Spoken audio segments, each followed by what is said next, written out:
Hi, everyone. Ernie Anastas here. I want to take a moment to talk to you about something truly special. Shriners Children's. For more than 100 years, they have helped over 1.5 million kids with complex medical issues receive the most amazing care anywhere. Now here's Keshi's journey with Shriners Children's. Shriners Hospitals for Children gave me back my mobility in every way. I got here in a wheelchair, and 2 years into my treatment, I was ready to go back to school and finish high school. For the first time, Kechi was able to look up. And we take these things for granted, but he gave her hope. He gave her life back. Once they realized how much I love music, it became a part of my healing. It became a part of my therapy. I'm calling on 77 WABC's audience to help provide hope and healing by donating to Shriners Children's. Call 1-800-276-8007. That's 1-800-276-8007.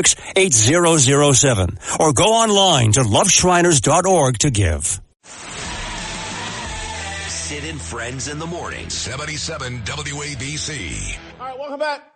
Let's roll out to New York and bring in a friend of the show, Sydney Rosenberg. Sid, welcome back. Is Daniel Penny coming home today or at some point this week? Is the jury going to do the right thing here and vote this guy not guilty? Well, look, you never know with a New York jury. That's the God's honest truth, Jason. But the good news is his attorneys, both Steve Razor and specifically Thomas Kniff, dear friends of mine. Thomas is on my New York radio show just about twice a week at this point. He was on yesterday. And they feel very confident that, yes, the jury will, in fact, come back with the right decision. This is one of the most grotesque trials in the history of this country.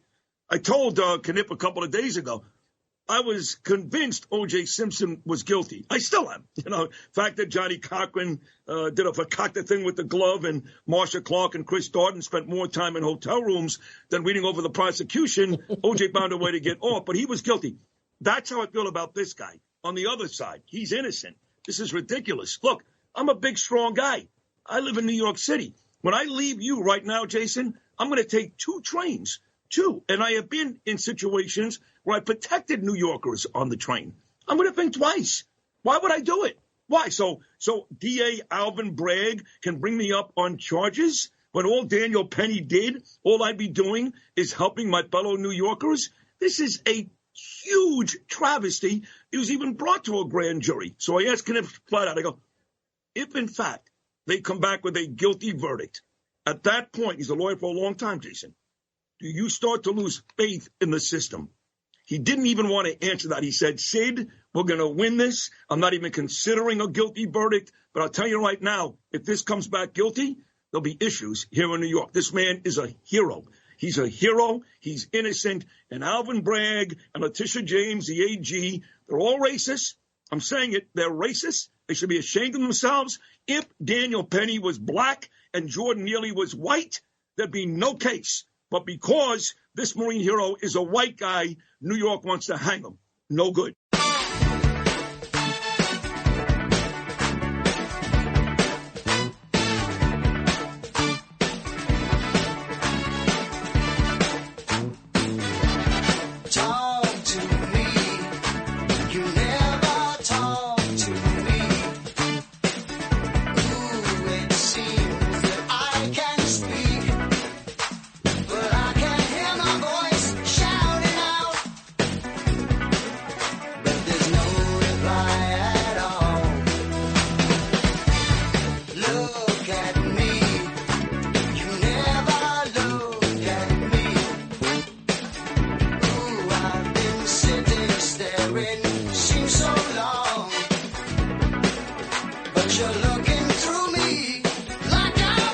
Genesis, no reply at all. That was a piece of the podcast I was a guest on yesterday.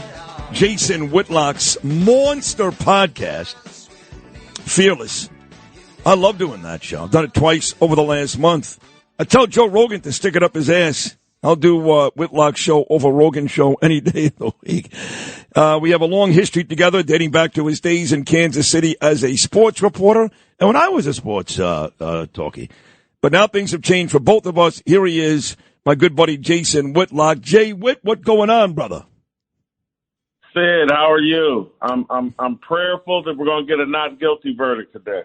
Yeah, me too. And I think we're going to get that verdict back today. And I think it's going to be not guilty. But let me tell you, after that long conversation yesterday, which struck me, I'll tell you this, Jace. So my wife, Danielle, she can be very tough on me, okay? That's fine. We're married 33 years. But when somebody else criticizes me, Danielle gets very upset. She goes, I can do that, right? I'm your wife. I'm vested. We're together 33 years. I don't want to hear somebody else do it. So here's how this works with you. You say to me yesterday, I got to tell you, with everything going on in New York, the crime, the mayor, Daniel Penny, I don't want to go. Now, I'm a guy that kills New York on this show every day, Jason. I kill the mayor. I kill the city. But when somebody outside of New York says that, like my wife, for some reason, I'm almost offended. And I felt the need on your show yesterday to defend New York. But you did say you don't even want to come, right? No, I don't. Just because, my politics and just the lawlessness in New York City, to see someone like Daniel Penny get prosecuted, persecuted this way for defending, stepping up, and just basically being a man. A lot of people are calling Daniel Penny a hero. I don't think he's a hero. I just think he's a man with proper wiring and look to protect women and other people that aren't as in good a shape as him, aren't as capable as him. He just did what a man is supposed to do. In New York and some of these liberal cities and areas in the country, they're triggered or rigged in a way to be anti-man. And I don't want to be anywhere near those cities where men can't do what men are trained and have the instincts to do and what God wants them to do. The guy is stepping up and defending others. He's a trained Marine. He's 24, 25 years old at the time.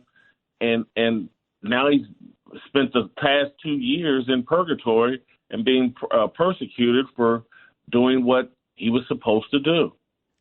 I love it when you talk about the whole man thing. You did it on this show last time. I've got a buddy out in New Jersey, Jason, and he has apparel, clothing, and it's masculine toxicity. They get all crazy with that. They don't want men to be men. And, you're out there every day saying, no, men need to be men. Now, look, there are some women that may get offended. They shouldn't. You're not saying anything wrong about women. All you're saying is it's okay for a man to be a man. And for the last almost 4 years, and anytime a Democrat is in power, whether it's city, state, or federal, men are pussified. Is that fair to say? It's totally fair to say. And it's this, we are afraid to speak truth because we don't want to offend women.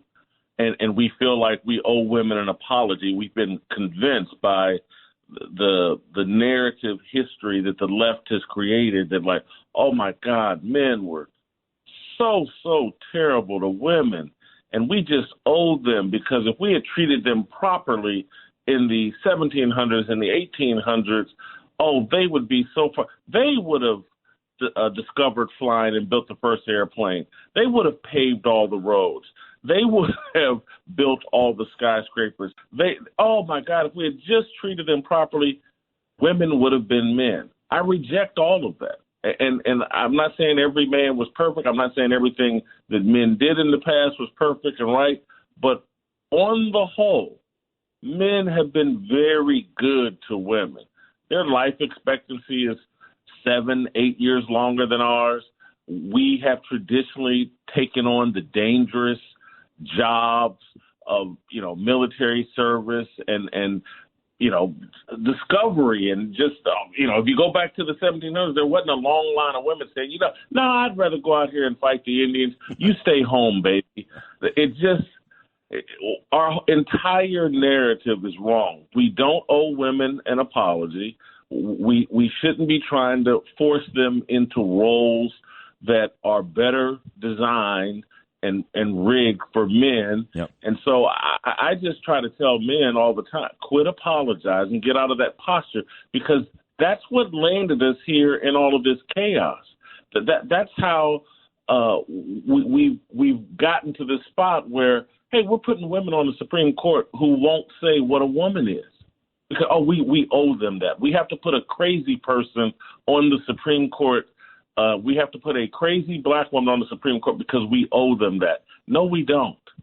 No, we don't. It's interesting you talk about how men should apologize to women, and because you and I are so close and you're actually a really smart, rational guy, for folks that don't know, Jason, he's a black man, okay? I know we talked about this last time. Wow, a black guy that actually is sane and likes Trump. But, you know, I've been conditioned, too, to apologize to you time and time again, that the white man has treated the black man so badly for so long. And, you know, you got people out there asking for reparations. You've got a mayor in New York City who constantly calls himself a black man, referred to white cops as crackers. And as I told you yesterday, if Daniel Penny was black and Jordan Neely was white, this would be completely different. So if we're going to be honest, Jace, you're a black guy. I love you. Apologizing to women, why do I need to continuously apologize to you? You don't. And that's, and nor should you. Because, and listen, man, people looking to be rewarded for suffering that they didn't endure, it's a joke. And people need to stand up and have a pair of balls and say that to people's faces because, you know, you want to talk about the suffering that people endured 100 years ago, 70 years ago, whatever. I want to thank the people. Jason Whitlock wants to thank the people that suffered and endured and ended up creating an America where it's the safest, most prosperous, most opportunity-rich place on the planet for black people. Go compare it to the rest of the world. There were white and black people that suffered, gave their lives, endured unfairness, so that Jason Whitlock and other people and Al Sharpton and other people could live in the freest, most opportunity-rich, safest, most prosperous place on the planet for black people. Quit apologizing. Were there mistakes made? Was slavery a mistake? Absolutely. But if you really, for particularly someone like me that has a biblical worldview, American black people are right where God wants them to be. And if they, 1,000 years from now, they write another Bible and they would use the struggle and the journey of American black people to talk, man, look at God.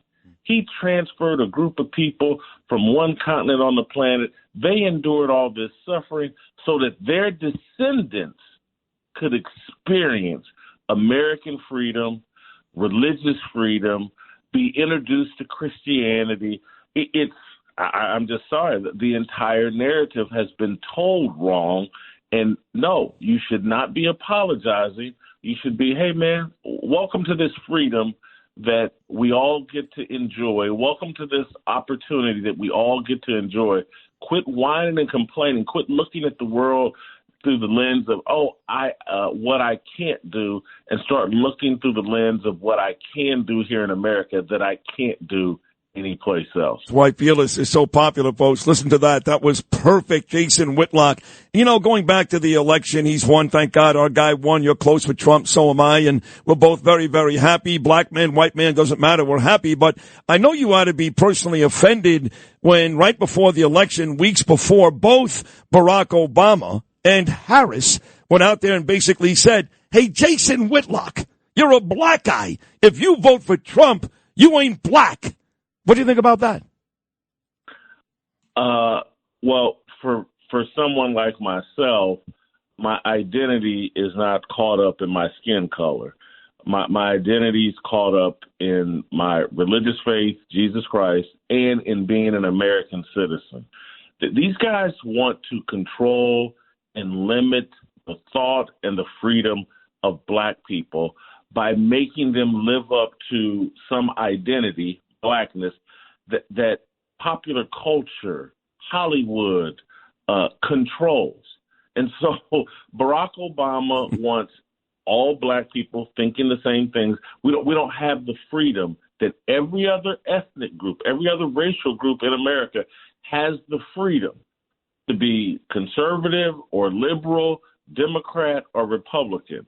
Black people don't have that freedom. Our freedom is being denied. Barack Obama, Kamala Harris, these African Americans, and I'm not even sure Kamala is a African American. Both of them, she's raised by an Indian woman. Barack Obama's raised by his white grandparents. And now they want to put these chains on black people. You must live up to this black standard. You must do this black thing. No other group has those chains on them. They're allowed to think and do whatever they want to do, whatever they believe.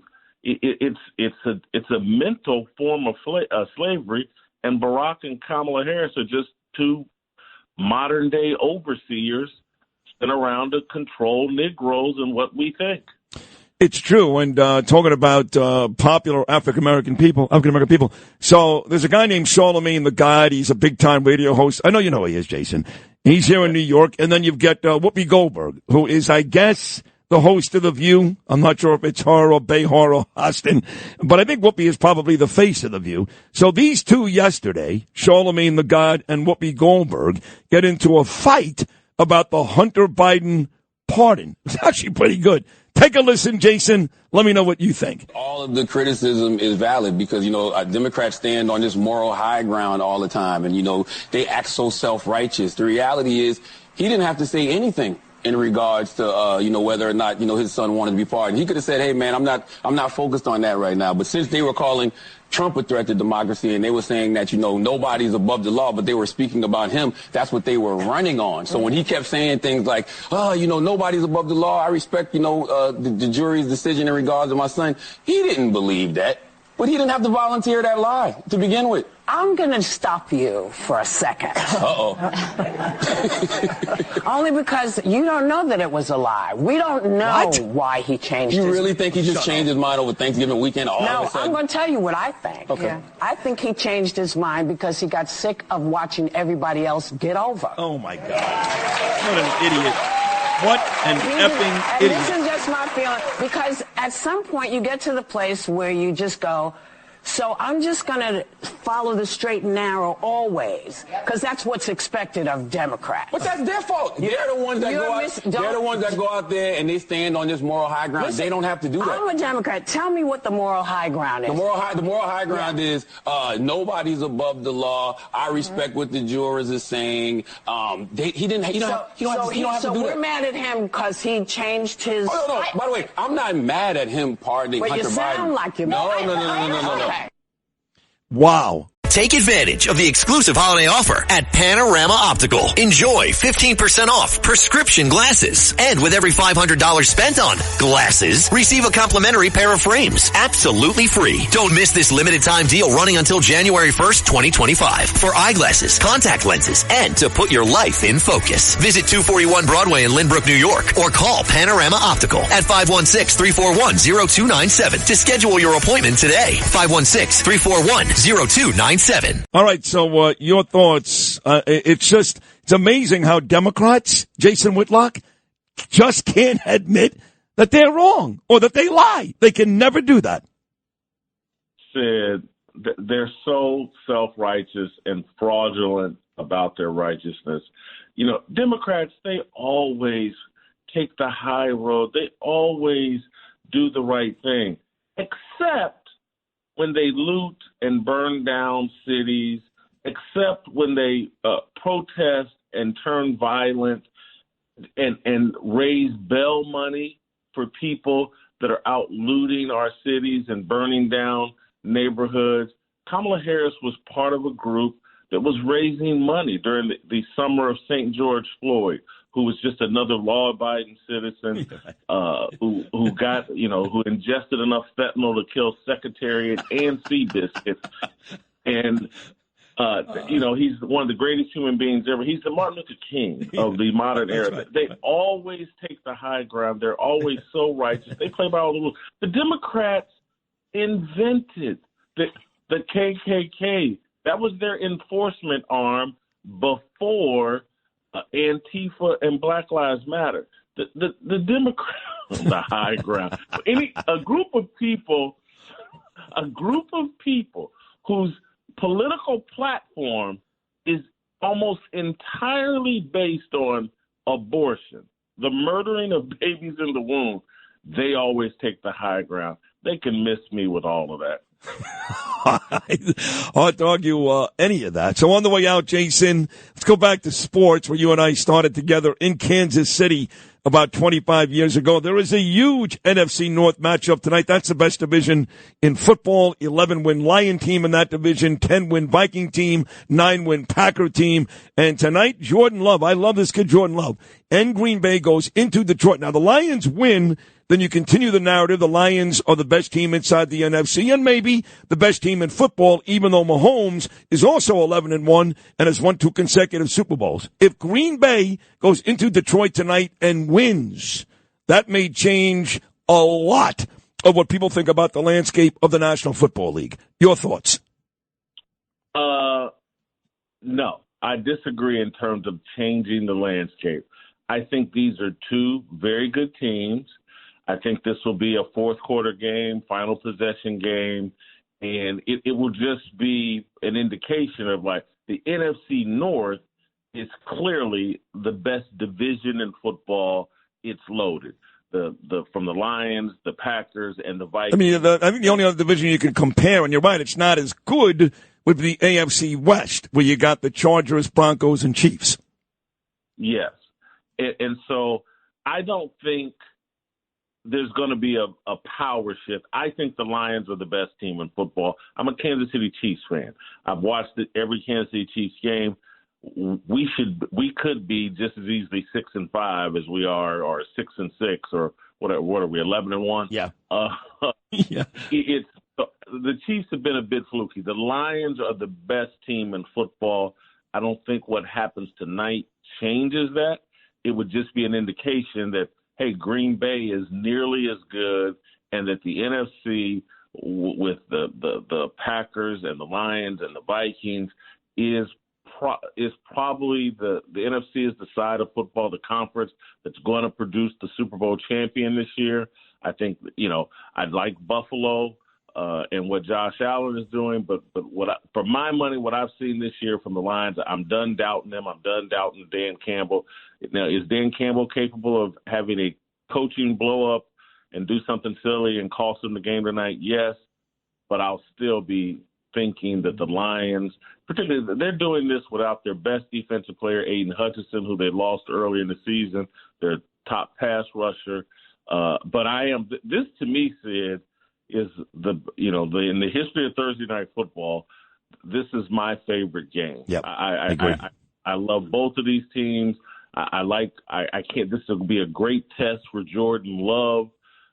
That's who I think this game has some real significance for in terms of establishing him as one of the truly young elite quarterbacks in the NFL.